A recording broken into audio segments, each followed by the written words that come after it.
Olá, seja muito bem-vinda, seja muito bem-vindo ao programa Economia para você, na Band News TV e na rádio Band News FM.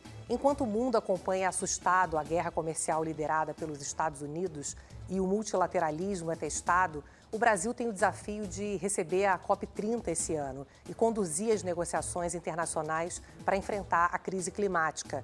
Uma esperança vem dos mares. Com o apoio do Brasil, mais de 100 países acabam de aprovar um acordo inédito para zerar a emissão de gases do setor marítimo. Será que o multilateralismo não morreu? Quais são os desafios e as oportunidades dessa agenda sustentável para a economia brasileira? As minhas convidadas são Paula Pereda, professora titular da Faculdade de Economia da USP, integrante da delegação brasileira na Organização Marítima Internacional e coordenadora dos grupos Economistas e USP Proclima. E a Cristiane Marcilac, que é engenheira naval, foi presidente da Transpetro, é sócia-diretora da Mar Salgado, startup com foco na transição energética para o setor marítimo e também é integrante da delegação brasileira na Organização Marítima Internacional. Um prazer enorme receber vocês duas craques, que deu certo juntar as duas, né? Uma fica no Rio de Janeiro, outra em São Paulo. Obrigada por terem vindo. Obrigada, Ju. Obrigada a você pelo convite. É um prazer estar aqui com a Cris, né? Minha companheira de delegação e companheira de pesquisa também. Pois é, as duas estavam em Londres quando saiu esse acordo agora recentemente do setor marítimo. Liguei para a Paula e ela me explicou com muita empolgação a importância desse momento. Queria que você pudesse traduzir para a gente o que representa esse acordo de emissão zero do setor marítimo em meio a esse mundo tão fragmentado. Legal, obrigada de novo pelo convite. Acho que a gente viveu um momento histórico em Londres, né, Cris? Por vários motivos, né? Primeiro, porque a gente viveu ali a aprovação de uma política de descarbonização completa do setor de transporte marítimo até 2050.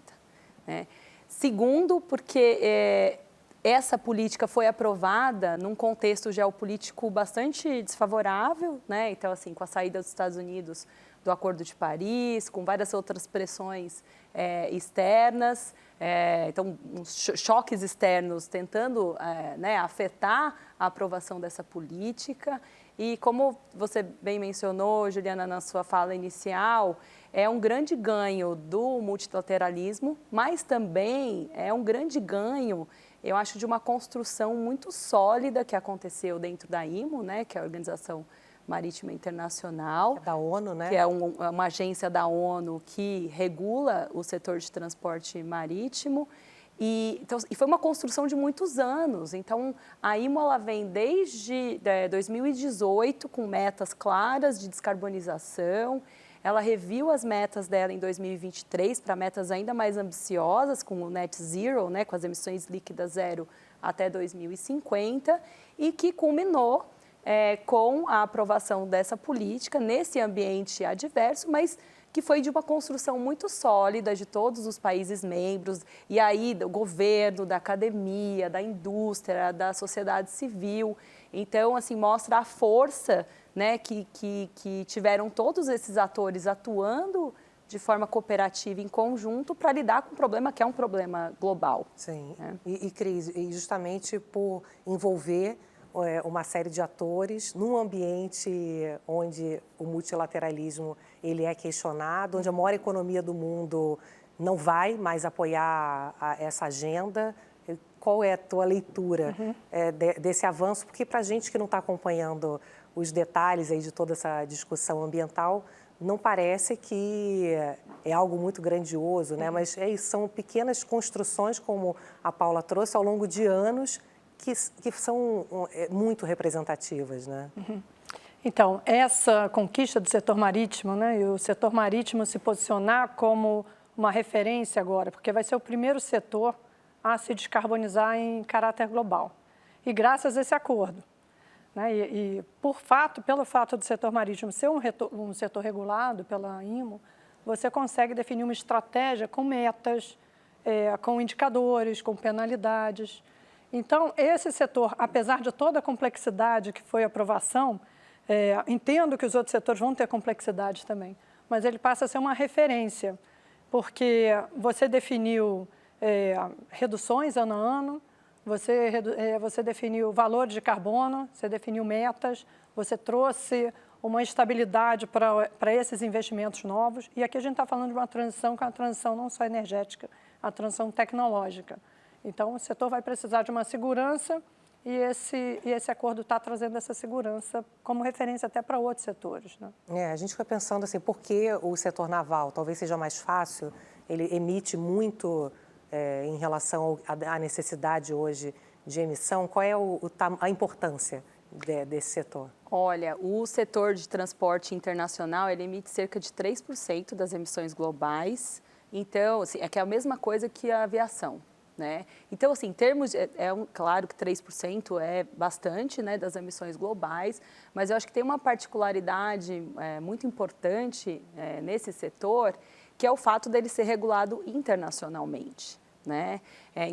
Enquanto o Acordo de Paris ele estabeleceu ali metas nacionais e mecanismos nacionais para cada país, né, com cada plano de cada país, tanto o setor de aviação quanto o setor marítimo, eles são regulados por uma agência da ONU que tem um poder, né, muito grande ali de aplicar as regulações. Então, acho que essa força da IMO no setor de transporte foi muito importante e toda essa construção, né, para a gente conseguir chegar aí. E uma coisa que é importante, que também eu esqueci de falar, que foi o primeiro sistema de precificação de carbono global da história. E o que significa isso na prática? Significa que é a primeira política que a gente tem, em que vai ter um preço para carbono. Então, a gente tem políticas nacionais, tem a política do mercado europeu, né? Então, você tem o mercado europeu de carbono,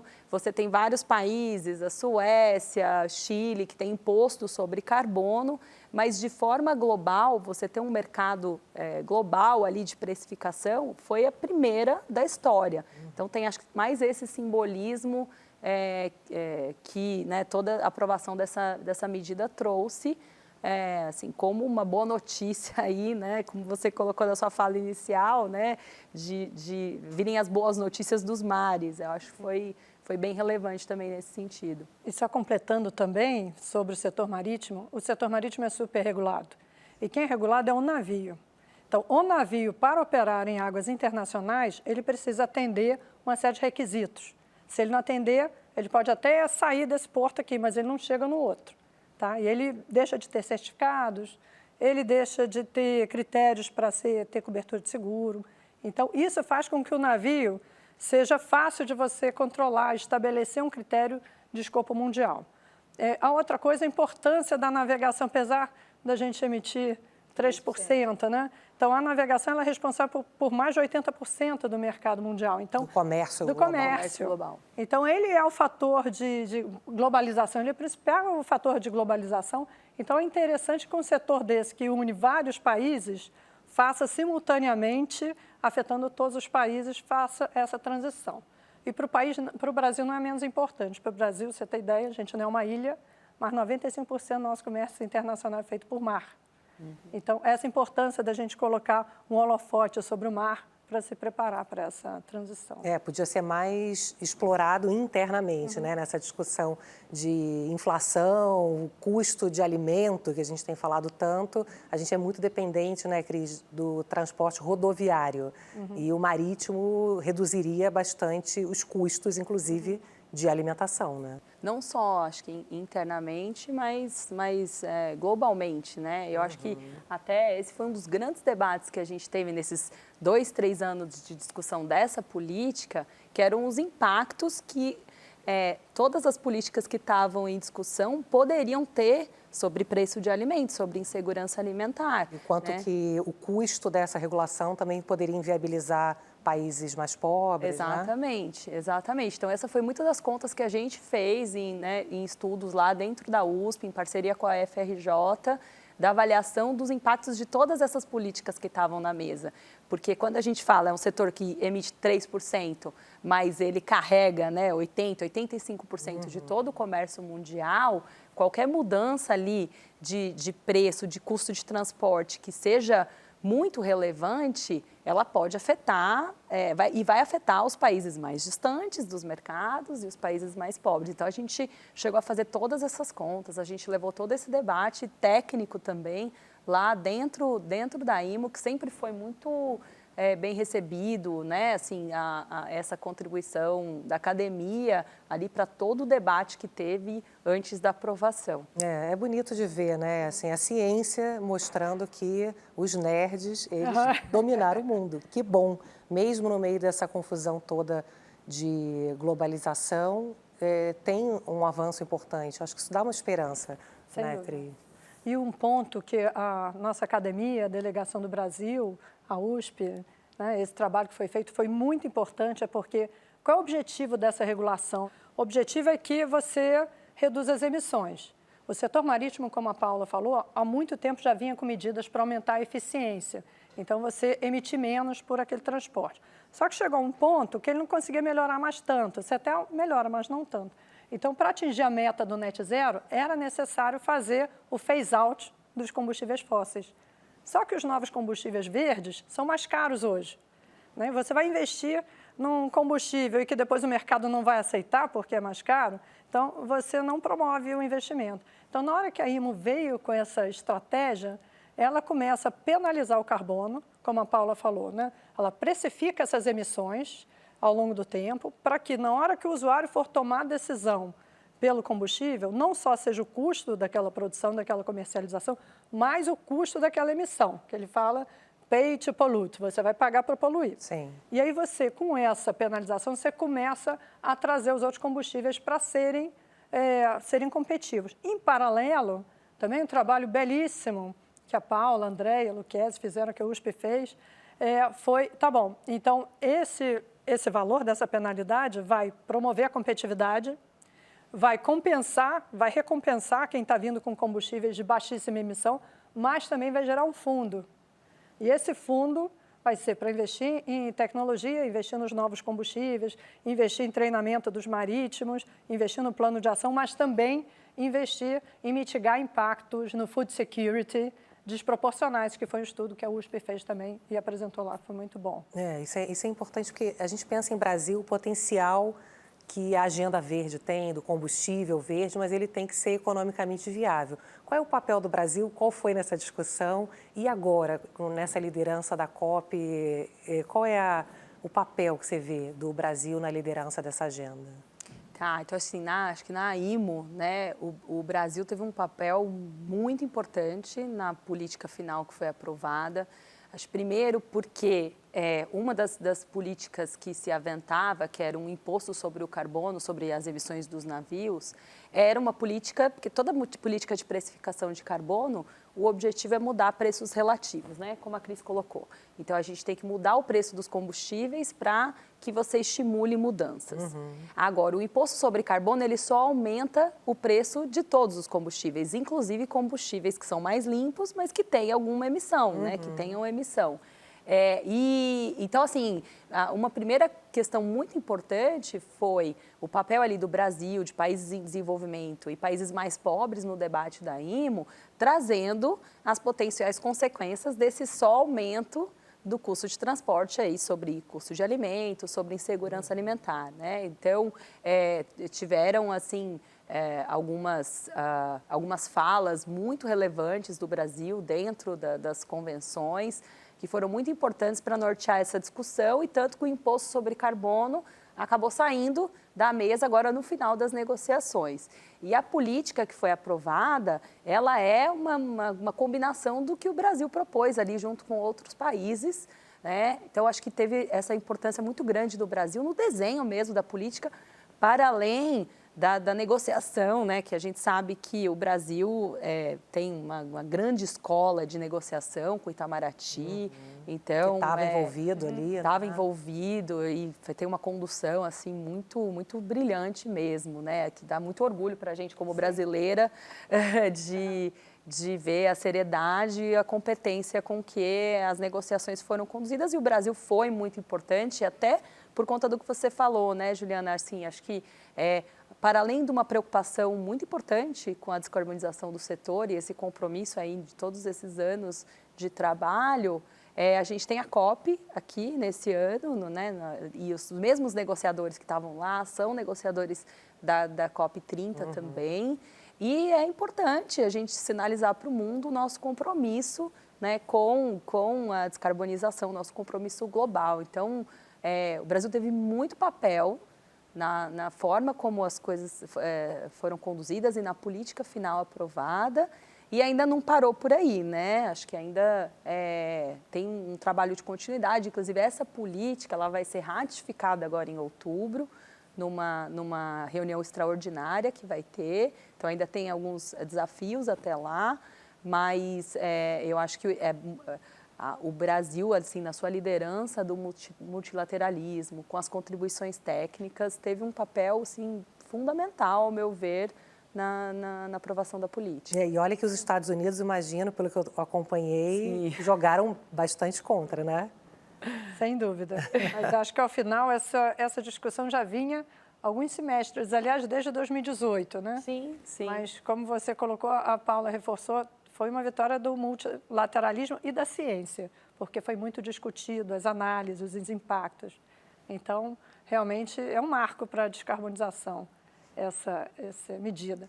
E, completando a questão de Itamaraty, também a gente ficou com muito orgulho da Marinha do Brasil. Sim. Que a Marinha montou uma delegação que tinha a academia, tinha o petróleo, tinha o biocombustível, tinha os armadores, tinha o comércio. Então, ela montou uma delegação e muitos doutorandos, muita gente com doutorado. Sim. Então, ela, enfim, indústria, privado, foi uma delegação realmente muito completa e foi elogiado. Nossa delegação foi bastante elogiada. É importante que a gente possa ouvir isso, né? O pessoal que está acompanhando aí o programa, saber que a gente tem talentos, né? Que a gente tem muita gente preparada e que está liderando movimentos. A gente fala tanto que o Brasil tem um potencial verde, né? A gente pode, a partir disso, gerar maior desenvolvimento, redução de desigualdades. Traduzir um pouco para a gente, assim, em que pé anda e as oportunidades que vocês veem nesses planos de ações práticas aí para o Brasil. Tá, então, um ponto importante é o seguinte.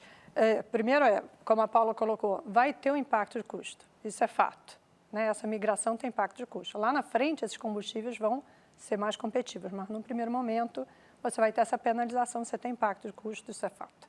Agora, por outro lado, o Brasil, especialmente, né, tem muitas oportunidades nessa transição. São muitas oportunidades, Juliana. Primeiro, a questão das rotas tecnológicas, né? Nós somos competitivos em todas as rotas que estão sendo analisadas. Então, nos biocombustíveis, para o início do processo, você ainda vai ter os navios atuais, rodando com os motores atuais. Então, você não vai poder trocar o combustível. Mas você tem o biodiesel, que você pode misturar no diesel. Então, você já começa uma descarbonização ali. Para um segundo momento, se fala principalmente no metanol, no nosso etanol e na amônia. Então, esses dois, né, etanol e metanol, são, inclusive para a amônia também. Nós temos uma série de vantagens assim, competitivas aqui, de questão de energia limpa, para a produção desses combustíveis de terra. Agora, a questão não adianta só a gente produzir o combustível. Esse combustível tem que chegar no porto. O porto tem que conseguir receber os navios. Os navios têm que ter motores compatíveis. Então, não adianta a gente produzir o etanol se os motores não forem compatíveis com o etanol. Então, tem todo um dever de casa. Assim, eu gostaria de estar me formando em engenharia agora, porque tem todo um dever de casa que a gente precisa fazer, merece fazer, para que a gente possa capturar todo o diferencial competitivo que a gente tem aqui no país, para se posicionar, para reposicionar até a nossa indústria nesse momento de transição. Né? A gente fala muito isso, que é uma estrada de oportunidades para o Brasil, e tem vários números que mostram o valor da floresta em pé. A gente fala muito sobre isso, né? Tem vários números. Queria que vocês pudessem trazer para a gente o quanto vale a floresta em pé. Imagino que seja muito mais valiosa do que ela não estar de pé, né? Sim, acho que assim, para além dessa vantagem competitiva, né, que a Cris colocou dos combustíveis brasileiros, dos combustíveis limpos, a gente tem uma tradição ali, né, desde 1970, com pró-álcool, do uso do etanol na nossa frota. A gente tem uma energia muito mais limpa, né, vindo de fontes muito mais renováveis. A gente também tem a floresta, né, que é um grande ativo ali. É muito difícil, eu como econometrista, né, a gente falar do valor da floresta, porque é muito difícil você mensurar alguns serviços ecossistêmicos ali que são gerados, questão hídrica, regulação climática, fauna, né? São muitos valores envolvidos ali na floresta em pé. Cultura, então, né? Os povos cultura, os povos originários. Então, mas assim, a gente tem estimativas ali do Banco Mundial de que a Amazônia ela pode chegar a um custo ali, a um valor de 300 bi por ano. E se você for considerar ainda o estoque de carbono com alguma métrica de preço de carbono, esse valor é ainda maior que isso, né? E eu acho que... E a gente no Brasil, além de ter esse grande ativo, a gente também tem muita tradição em políticas de conservação, né? Eu achei muito curioso, eu fui recentemente, acho que foi ano passado, num encontro da Associação Americana de Economistas, que acontece sempre no comecinho de janeiro, e eu fui apresentar um trabalho de impacto das áreas protegidas. E era o único trabalho de toda a programação que falava sobre desmatamento, sobre florestas. Assim, isso está completamente fora da agenda, né, por exemplo, dos Estados Unidos, né? Eu lembro que eu fiquei tão incomodada com aquilo que eu mobilizei um monte de gente para a gente montar uma mesa no encontro da associação, porque a gente ainda fala muito pouco sobre isso. E o Brasil também é um dos maiores produtores acadêmicos ali de trabalho sobre florestas. Talvez agora na COP30 ter instrumentos palpáveis, né? Porque não adianta apenas a gente ter esse valor, mas como você trouxe bem, Cris, a gente ter um projeto, um plano, algo que a gente possa oferecer para atrair investimentos, para atrair oportunidades, né? O quanto que a regulação disso tudo ela é importante nesse momento como oportunidade agora da COP acontecendo aqui dentro do Brasil, né? Então, o ponto é, a navegação, ela já, agora falando não só na transição, mas na navegação em si, ela já sofre impacto das mudanças climáticas. Então, hoje você tem eventos mais rigorosos, mais repentinos. Então, hoje você já tem portos que são construídos já preparados para essas condições, para a gente ter resiliência na navegação. Apesar das condições climáticas, você conseguir embarcar o prático no navio, trazer o navio atracar e que isso não impacte nessa questão da operação no navio. Você teve em Manaus agora 2 anos de seca rigorosíssima. Sim. Rigorosíssima. Não, as imagens, os navios não conseguiam nem navegar. Foi rigorosíssima. Eu estou há mais de 30 anos de navegação, a gente sempre teve uma redução do nível do rio. E aí, em vez de você, sei lá, você reduz um pouco a sua quantidade de carga. Mas agora não. Agora a gente teve uma seca, que era para ser uma seca histórica. Nunca aconteceu, agora só em não sei quantos anos. Aí, no outro ano, foi pior. Só que aí o armador se preparou já. Então, essa questão da resiliência climática, em ter mais dados, mais estrutura. Aí fez uma operação de transbordo no meio do rio. Então, é possível que esse ano a gente tenha outra. Então, não só a transição energética, mas também a resiliência climática, a mudança da navegação. Então, acho que tem esse ponto. E a questão da regulação, você falou lá atrás sobre o transporte de carga. A gente tem a navegação de cabotagem riquíssima, a gente fala pouco da navegação de cabotagem, mas ela veio crescendo desde a década de 90, 10% ao ano. Quando você começou, era mato, né? Comecei com ela, né? Mas qual é o tamanho dessa evolução para a gente ter uma ideia? Hoje você tem uma navegação que é mais de 1,5 milhão de containers, mais de 20 milhões de toneladas.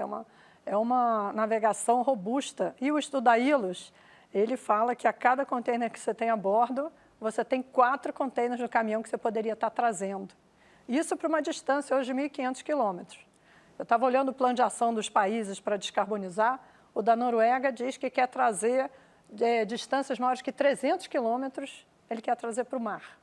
Então, por que lá 300 quilômetros ele consegue trazer para o navio? Aqui tem que ser 1.500 quilômetros para a gente ser competitivo com o rodoviário. Então, a gente tem que entender o que tem de ineficiência nessa multimodalidade que não permite que a gente traga esses outros 4 do 1.500 quilômetros e mais ainda todo o mercado de distâncias mais curtas.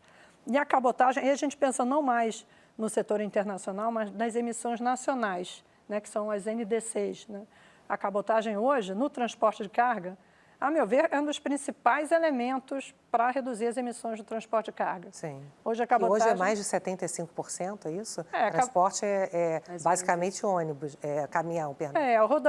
O marítimo é 12% só. 12%. E emite 3%. Ou seja, ele emite um quarto do que ele é. Né? Então, para cada... E a gente estava conversando, né, sobre eficiência, né? Para cada tonelada quilômetro que você movimenta no modal marítimo, você emite 14 gramas de CO2 equivalente e no rodoviário você emite 74. Ou seja, muitas vezes você vai ter um impacto, chegando ao net zero da cabotagem, você vai ter um impacto, você vai reduzir não sei quantas gramas, mas se você dobrar a cabotagem, você reduz muito mais. Né? Para cada vez que você dobra a cabotagem, você aumenta uma unidade e você tira 5 do rodoviário. Então, você tem 4 de ganho. Então, assim, eu entendo que um dos pontos que a gente merece levar para a COP30, além da questão da própria descarbonização do mercado internacional, do transporte marítimo internacional, e como a gente vai se preparar para isso, é como a gente vai alavancar a cabotagem no nosso próprio modal marítimo, como forma de reduzir as emissões de transporte de carga. E isso é bom, não só para o marítimo, mas é bom para o rodoviário também, porque você tem um rodoviário fazendo uma distância longa, muitas vezes voltando vazio. Sim. E todo o transporte marítimo tem 2 rodoviários na ponta. Só que é um rodoviário que você faz muito mais viagens por dia. O motorista dorme perto de casa, então... dorme em casa, né? Ele opera, trabalha perto de casa. Então, um dos pontos é o setor marítimo para a COP, a meu ver, é o setor marítimo como fator de redução de emissão no transporte de carga. Eu acho que esse fortalecimento do Brasil ali e da agenda de transição, mesmo nesse contexto, voltando ao ponto inicial, né, que a gente começou no programa, nesse contexto geopolítico muito complexo, eu acho que o fortalecimento ali de toda a história que vem se construindo junto com as COPs e o papel do Brasil, eu acho que vai ser uma excelente liderança, né, para a COP30. Eu tenho boas expectativas, viu, Juliana? E ver gente preparada como vocês realmente alimenta muito a nossa esperança, vendo de fora, mesmo com os Estados Unidos, né, Cris, jogando contra, eu acho que dá para a gente alimentar um pouco a esperança aí do Brasil nessa liderança ambiental, né? Não, sem dúvida. E trazendo esse exemplo da IMO, né, de você colocar junto um grupo que tem academia, tem setor privado e tem os elaboradores de política, né? E fazendo dever de casa, que quando a gente faz o dever de casa e trabalha cooperado, a gente é uma potência.